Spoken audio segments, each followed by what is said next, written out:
हरिओम। ओम आनंद ma'am, Om Shanti ma'am, ओम ज्ञान ma'am. आप सभी दर्शकों का हमारे चैनल पर स्वागत है। आज हम लोग बीएड सेकेंड सेमेस्टर के अंतर्गत फ्लेंडर के विश्लेषण की सीमाएं यानी फ्लेंडर द्वारा जो शैक्षिक अंतःक्रिया विश्लेषण किया गया था उस सिद्धांत की आज हम लोग सीमाओं का अध्ययन करेंगे। सीमाओं, यहाँ पर अंतःक्रिया विश्लेषण का तात्पर्य यह है कि अध्यापक द्वारा कक्षा कक्ष में किया गया व्यवहार का विश्लेषण करते हुए उसको सुव्यवस्थित, संगठित, वैज्ञानिक निर्देश देने से संबंधित है। इस सिद्धांत की व्यापक चर्चा आपके सामने की जा चुकी है, आपके पिछले कक्षाओं में की जा चुकी है। आप उसे एक बार देख लीजिए। आज हम लोग चलते हैं इस सिद्धांत की सीमाएं देखते हैं। सीमाओं का मतलब एक प्रकार से कमियों को हमको देखना है। इन्होंने फ्लेंडर ने अपने सिद्धांत में सिर्फ शाब्दिक गतिविधियों को ही शामिल किया है, जबकि व्यवहार में अशाब्दिक शिक्षा का भी अपना उपयोग है। जैसे मूक बधिर जो बालक हैं उनको अशाब्दिक संकेत के माध्यम से ही पढ़ाया जाता है। उसी तरह से प्रशिक्षण में भी संकेतों का महत्व होता है, शिक्षण में भी अपना संकेतों का अपना महत्व होता है, जिसको हिंट कहते हैं। हिंट के माध्यम से उसे सिखाया जाता है या व्यवहार में परिवर्तन लाने का प्रयास किया जाता है। इन्होंने इसको अपने सिद्धांत में शामिल नहीं किया है, यह इसकी कमियां हैं। दूसरा, इन्होंने मात्र शिक्षक के 10 व्यवहारों को ही शामिल किया है, जबकि शिक्षा के क्षेत्रों में अनेक व्यवहार का प्रयोग होता है। जैसे नृत्य है, संगीत है, प्रयोग है, प्रयोगात्मक परीक्षा है या कोई व्यवहारिक प्रयोग है। इससे संबंधित शिक्षण करने में या फिर अधिगम करने में अनेक व्यवहार की जरूरत पड़ती है। यह इस सिद्धांत की प्रमुख कमियां में से एक है। व्याख्यान की प्रमुखता, इन्होंने मात्र व्याख्यान कौशल पर ही अपनी विश्लेषण को प्रमुख आधारित किया है, जबकि व्याख्यान के अलावा अन्य विधियों का भी हमको जरूरत पड़ती है। किसके अंतर्गत? शिक्षण के अंतर्गत। सिर्फ व्याख्यान की ही जरूरत नहीं होती, कभी हमको परीक्षण भी लेना पड़ता है, तो कभी हमको प्रश्न भी पूछना पड़ता है, तो कभी हमको प्रयोग भी कराना पड़ता है। तो यानी सिर्फ इन्होंने व्याख्यान को ही प्रमुखता के आधार पर अपने सिद्धांत की विश्लेषण किया है। आगे चलते हैं। तो इन्होंने सभी कौशलों का प्रयोग अपने अंतःक्रिया विश्लेषण में नहीं किया है, जबकि सभी कौशलों के अंतर्गत सैंपट कौशल, प्रश्न कौशल, प्रस्तावना कौशल, पुनर्बलन कौशल इत्यादि कई कौशलों का प्रयोग होता है। तो इन्होंने मात्र सिर्फ व्याख्यान कौशल का प्रयोग किया है, अन्य कौशलों की उपेक्षा कर दी है। इसलिए इस सिद्धांत की ये भी कमियां मानी जाती है। आगे चलते हैं। कुशल निरीक्षणकर्ता, यानी यहाँ पर सिर्फ कुशल निरीक्षणकर्ता के रूप में फ्लेंडर ने सिर्फ अध्यापक को शामिल किया है, जबकि कुशल निरीक्षण के अंतर्गत अगर देखा जाए तो जो साइंस और टेक्नोलॉजी भी हमारी गतिविधियों का व्यवस्थित क्रम से अध्ययन करती हुई निरीक्षण करती है। और परीक्षक भी होता है, वो अध्यापक हो या न, वो भी हमारे गतिविधियों का निरीक्षण कर सकता है। अन्य जो कुशल निरीक्षण के अन्य क्षेत्र हैं या अन्य भूमिकाएं हैं, इसका उन्होंने पूरी तरह से अपने विश्लेषण में उपेक्षा किया है। यहाँ मात्र अध्यापक को ही कुशल निरीक्षणकर्ता के रूप में स्थापित किया है अपने सिद्धांत में। आगे चलते हैं। अनुरूपण शिक्षण का मतलब जैसा है वैसा ही व्यवहार करना, जैसे नाटक है, कोई कला है। अनुरूपण शिक्षण का इन्होंने अपने सिद्धांत में कोई स्थान या कोई महत्व नहीं दिया है कि जो सेम टू सेम सीख करके वैसा का वैसा ही कर दिया जाए, इसमें महत्व नहीं दिया। इसकी आलोचना की जाती है अनुरूपण शिक्षण के आधार पर।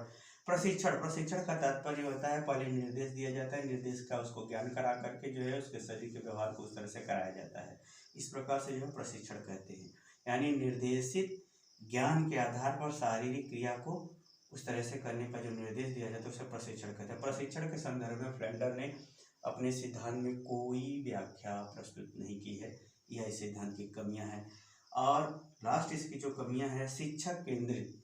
इन्होंने जो भी विश्लेषण किया है शिक्षक केंद्रित किया है, शिक्षक को ही प्रमुख रूप से मान करके अंतःक्रिया का विश्लेषण किया है, जबकि आधुनिक समय में बाल केंद्रित जो शिक्षण अधिगम प्रक्रिया है बाल केंद्रित होती जा रही है। इसका इन्होंने कुछ भी महत्व नहीं दिया है। यह इस सिद्धांत की फ्लेंडर के अंतःक्रिया विश्लेषण की प्रमुख कमियां थी। अब हम लोग देखते हैं कि फ्लेंडर का जो अंतःक्रिया विश्लेषण यानी कक्षा कक्ष के अंतर्गत विभिन्न व्यवहारों का जिन्होंने व्यवस्थित रूप से मापन, मूल्यांकन और निर्धारण किया है, उसका शैक्षिक निहितार्थ क्या है, यानी शिक्षा के क्षेत्र में उसका अपना क्या योगदान है, उसका शिक्षा में कैसी उसकी उपयोगिता है, इसको हम लोग देखते हैं। तो फ्लेंडर की सबसे महत्वपूर्ण जो अंतःक्रिया विश्लेषण का जो उपयोगिता है वो प्रस्तुतिकरण, यानी उन्होंने प्रस्तुतिकरण यानी अध्यापक के प्रस्तुतिकरण को पूरा एकदम से व्यवस्थित रूप से जो है नियंत्रित करते हुए जो है वो बताने का निर्देश दिया है और बताया भी है। इस यानी प्रस्तुतिकरण को प्रमुख महत्व दिया है, क्योंकि इसके माध्यम से बालक अधिक से अधिक सीखता है। यह इसका महत्वपूर्ण इनके सिद्धांत का योगदान है। दूसरा यदि योगदान देखें तो व्यवहारिक प्रबंधन। व्यवहारिक प्रबंधन का यहाँ तात्पर्य है कि अध्यापक और शिक्षक और विद्यार्थी के बीच में इन्होंने विद्यार्थी की स्वतंत्रता का भी ध्यान रखा है। अध्यापक के विभिन्न सात गतिविधियों के अनुसार शिक्षण कार्यों को भी व्यवस्थित रूप से नियंत्रित और प्रबंध यानी संगठित करने का भी इन्होंने प्रयास किया है। और जो है भ्रांतियों के समय किस तरह से जो है गतिविधियां होती हैं उसे नियंत्रित किस प्रकार से किया जाए, इसके संदर्भ में भी इन्होंने जो है अपना जो है एक व्यवहारिक दृष्टिकोण रूप से एडजस्ट किया है, प्रबंधन किया है। यह इसका महत्वपूर्ण योगदान है।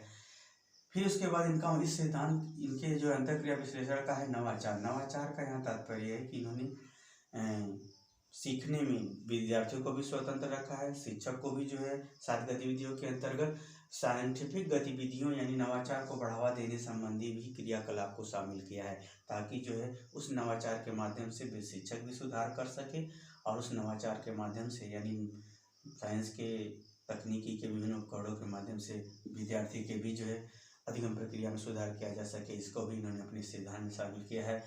इन्हें चौथा जो है शैक्षिक निहितार्थ है कि सृजनशीलता। सृजनशीलता का यहाँ तात्पर्य यह है कि अध्यापक जो है विद्यार्थियों में सीखने की जो प्रवृत्ति है उसको जागृत करने के लिए स्वतंत्रता को भी इन्होंने अपने सिद्धांत के अंतर्गत शामिल किया है, यानी विद्यार्थी स्वतंत्र रूप से किस प्रकार से प्रश्न पूछे इसका भी इन्होंने अपने विश्लेषण में स्थान दिया है। इसलिए सृजनशीलता को बढ़ावा देने संबंधी भी जो विशेषता है या शैक्षिक निहितार्थ है इनके सिद्धांत के अंतर्गत पाया जाता है। पांचवा अधिगम में सुधार। अध्यापक जो है शिक्षण कार्य करते समय अधिगम में सुधार हेतु जो प्रश्न का अवसर दिया गया है इनके विश्लेषण के अंतर्गत, इससे क्या होगा विद्यार्थियों के अधिगम में सुधार होगा। यह भी इनके शैक्षिक निहितार्थ का प्रमुख जो है आवश्यकता है।